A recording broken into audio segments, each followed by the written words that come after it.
सच्ची व पाक मोहब्बत तो सर्वोत्तम जीवन का यथार्थ है। चाहे सच्ची मोहब्बत एक पुरुष या स्त्री की दूसरे पुरुष स्त्री के साथ में हो या अपने इष्ट देव या परमात्मा के प्रति, प्यार करने वाला व्यक्ति निश्चय ही उत्तम श्रेणी का व्यक्ति है।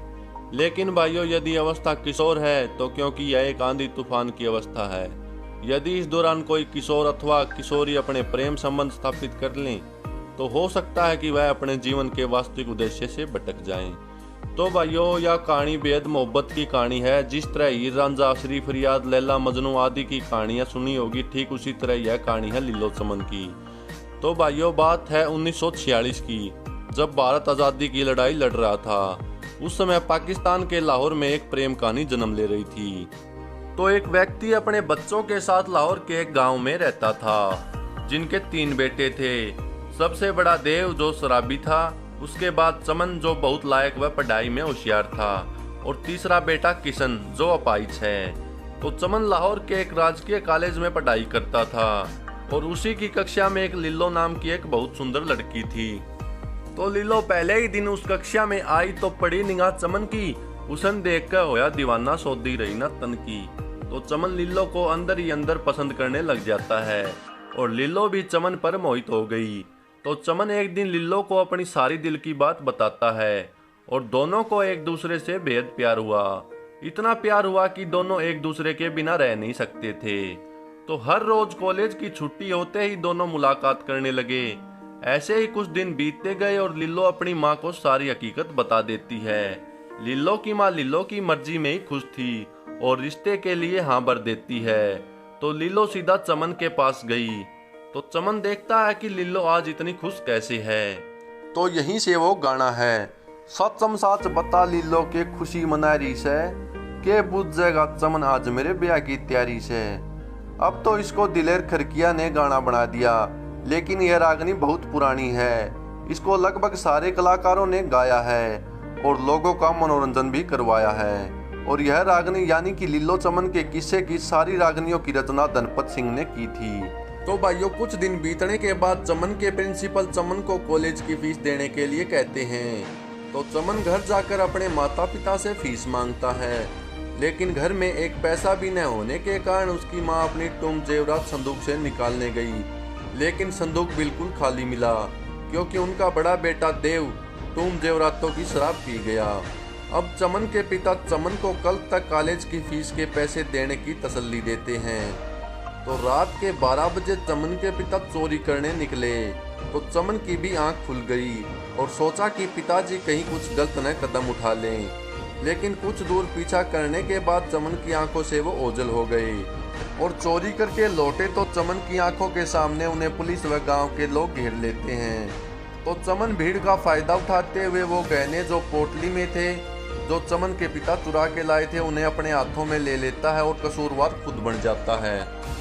अब चमन के पिता घबराए हुए अपने घर जाते हैं और सारी बातें बताते हैं कि चमन को पुलिस पकड़कर ले गई। इतना कहते ही चमन की माँ उन्हें बहुत कोसती है और चमन को छुड़वाने की कहती है। अब चमन के पिता सीधा थाने में जाकर सारी सच्चाई बताते हैं और चमन को छुड़ाकर खुद जेल में आ जाते हैं। तो चमन के पिता को इतनी बेइज्जती महसूस हुई कि उनकी 4 या 5 दिन में ही मृत्यु हो गई। अब कुछ दिन बीतने पर चमन लिल्लो से मिलता है, लेकिन लिल्लो उसकी शक्ल तक भी देखना पसंद नहीं करती थी, क्योंकि लिल्लो की नज़र में चमन ही चोर था। तो चमन लिल्लो को समझाता है कि लिल्लो जमाना ही चोर है, कोई तन का चोर, कोई मन का चोर, कोई धन का चोर कया जासे। ये छोरी चोर घनी होश है पर छोरा चोर कया जासे। कोई कोई चोर लागे दुश्मन, कोई चोर प्यारा भी होगा। हम भी चोर हैं किसी के, कोई चोर हमारा भी होगा। इस तरह चमन लिल्लो को अपनी सारी हकीकत बताता है। अब लिल्लो को चमन से और भी अधिक प्यार हो गया। तो अगले ही दिन सरकार चमन के होशियार होने व घर की स्थिति खराब होने पर चमन को फ्री में पढ़ाने का ठेका उठाती है और चमन को पढ़ने मुंबई भेज दिया जाता है। अब चमन 1 महीने के बाद अपने घर पर चिट्ठी भेजता है और बताता है कि आप मेरी चिंता न करें, मैं यहाँ बिल्कुल ठीक हूँ और मैं यहाँ ट्यूशन भी पढ़ाने लग गया हूँ। अगले महीने से आपको पैसे भी भेजने लगूंगा। तो चमन आए महीने अपने घर पर 100 रुपये भेजते हैं, लेकिन उनका बड़ा भाई देव उन पैसों के आते ही उनकी दारू पी जाता है क्योंकि वही घर पर रहता है। छोटा भाई तो अपाहिज था ही और उसकी माँ कर्ज के कारण एक सेठ के घर नौकर बनकर रहती है। और चमन सोचता रहा कि सब ठीक ठाक होगा। अब ऐसे ही चलते चलते 12 महीने बीत गए और चमन ने लिल्लो को एक भी चिट्ठी नहीं भेजी। इस प्रकार लिल्लो को चमन की फिक्र होने लगी। तो लिल्लो चमन के घर से किशन के पास से चिट्ठी में मुंबई का पता नोट करके चमन के पास चिट्ठी भेजती है कि इबका पक्कम आइए फागण मास में चमन, होली खेलना चंदा के प्रकाश में चमन। तो भाइयों पहले चिट्ठी बहुत दिनों बाद मिलती थी और चमन को भी चिट्ठी बहुत दिन बाद मिली। अब चमन सीधा अपने घर आता है और देखता है कि देव दारू पीकर पड़ा है। माँ और किशन भी घर पर नहीं है। तो चमन पूछताछ कर कर अपनी माँ को ढूंढ लाता है और घर आकर अपनी माँ से लिल्लो के बारे में पूछता है। तो उसकी माँ बताती है कि लिल्लो और देव तो बंटवारे में पाकिस्तान में ही रह गए और किशन भागदौड़ में मर गया। अब चमन सब कुछ प्लान करके पाकिस्तान जाता है, जहाँ एक होटल पर चमन को देव वेटर का काम करते हुए मिलता है। अब देव दारू छोड़ चुका था क्योंकि बंटवारे के बाद दारू उन्हें नसीब ही नहीं होती थी। तो चमन देव से लिल्लो के बारे में पूछता है तो देव को कुछ भी पता नहीं होता। अब दोनों वहाँ पर तलाश में लग जाते हैं, लेकिन लिल्लो उनको कहीं भी नहीं मिली। कुछ दिन ढूंढने के बाद चमन और देव एक सब्जी की रेहड़ी लेकर ढूंढते हैं और जोर जोर से रुके मारते हुए चलते रहते हैं।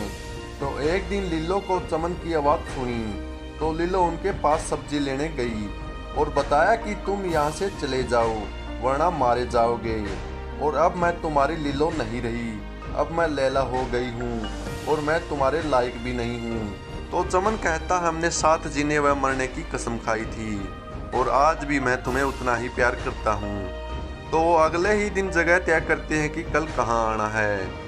तो अगले ही दिन लिल्लो जिन्होंने लिल्लो को कब्जे में ले रखा था उनको चकमा देकर मुसलमानों के कपड़े पहनकर और उधर से चमन भी मुसलमानों के कपड़े पहनकर लाहौर से समझदारी दिखाते हुए हिंदुस्तान में भाग आते हैं और हिंदुस्तान आकर शादी कर लेते हैं और बड़े सुख शांति से रहते हैं। तो भाइयों धन्यवाद, बढ़िया लगा तो लाइक शेयर सब्सक्राइब कर दियो भाई। बहुत